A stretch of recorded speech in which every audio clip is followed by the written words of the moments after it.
Cheaply venial, stupidly verbose, a slip of the tongue, a slit of the throat, 6 feet under with no marker. Free speech for the living, dead men tell no tales. What's up, everybody? Jesse Burdick here, PowerWad.com. Proudly back on the Power Project, which is sponsored by HowMuchEventure.net and ThePowerMagazine.com. I want to answer a question that was obviously addressed to me from a guy named Derek Hakenian, I think. Kind of looks like Heineken, but not really. It's close, though, so if it's Heineken, drink up, buddy, thanks.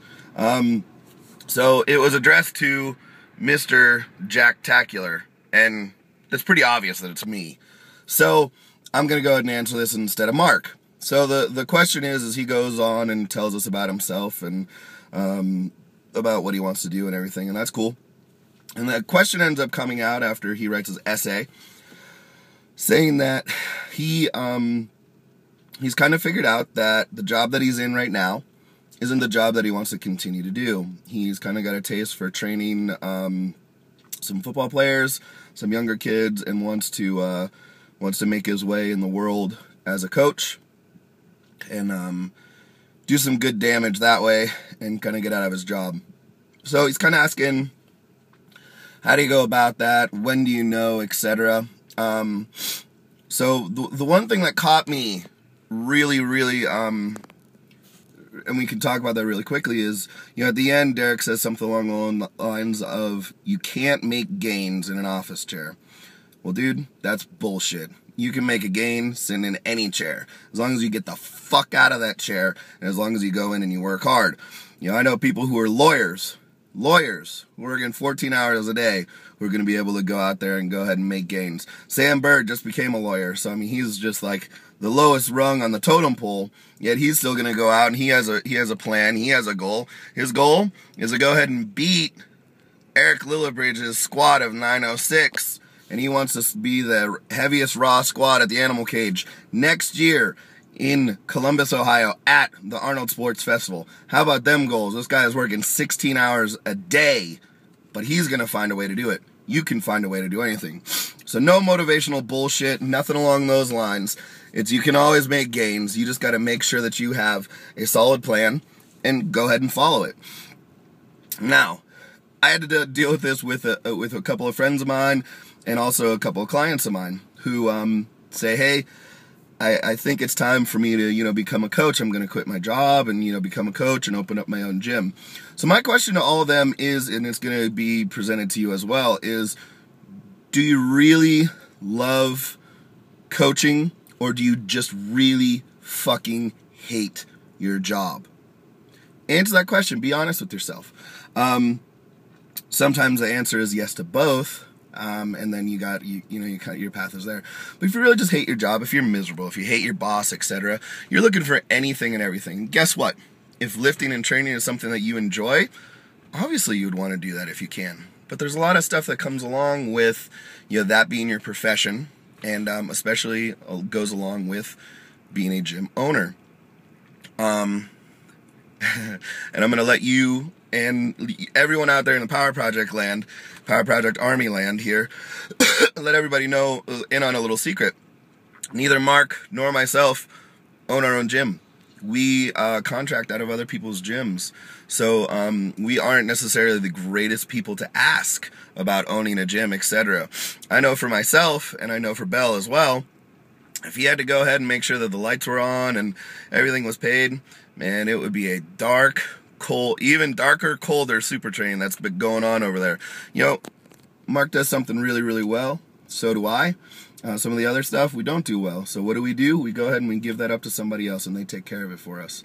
And it's a happy, symbiotic relationship, and that's what we do, and that's what we're looking for, and that's what we found. We're very, very lucky to do that. So my advice to you is to go and find someone who's doing this. Go and find someone who is running a gym and ask them, how long did it take you to be successful? How long? You're making, who knows what you're making sitting on your office chair, right? Go in and ask them how long it took them to make what you're making at your office job. Maybe if money isn't an issue, then it doesn't matter. And that's cool. But you got to sustain some sort of lifestyle. You got bills to pay. Are you going to be able to pay them? Are you going to be able to have the patience in order to stay in the game in order to do this? Do you already have the connections made that you can go ahead and count on all these people coming to you? Did you do that great of a job with that football team that everyone's going to come and train with you?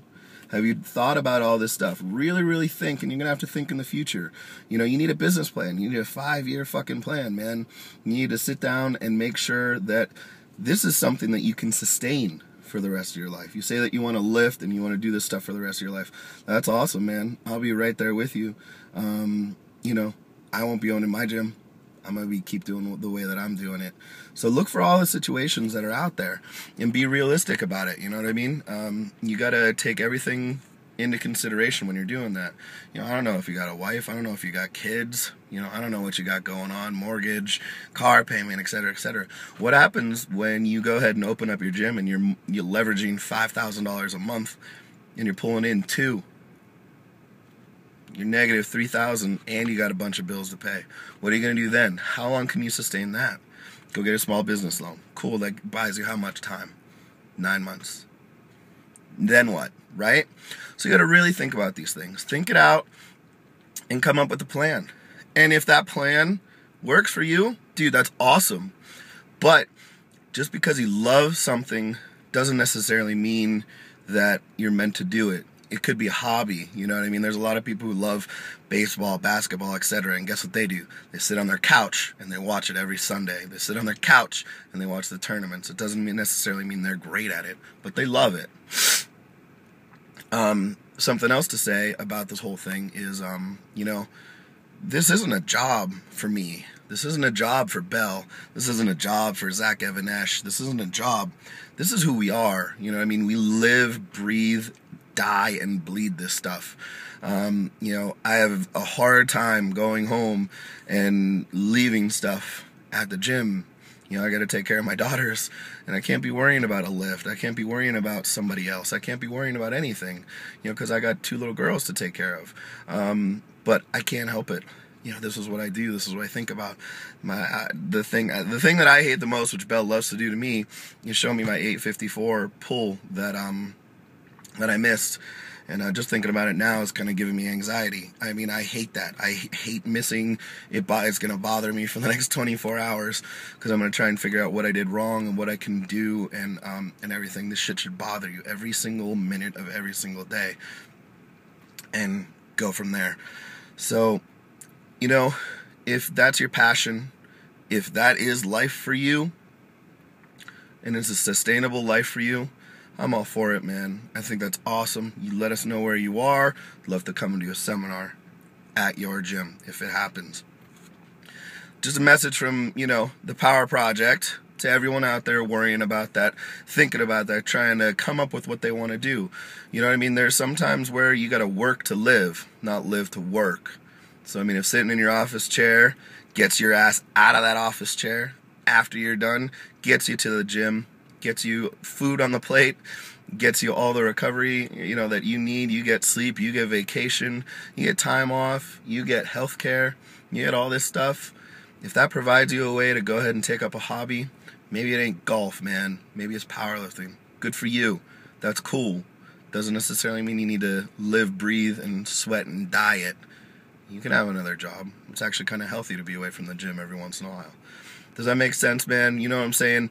I think it's great that people want to do this, and I love knowing that when people are successful, it's one of the coolest things to watch because, you actually see someone who's passionate about what they're doing, and they love it. And, I love watching, Kieran and Fitzgibbons and Jessica Fitzgibbons. I love watching Camilo and Tara up at Midtown.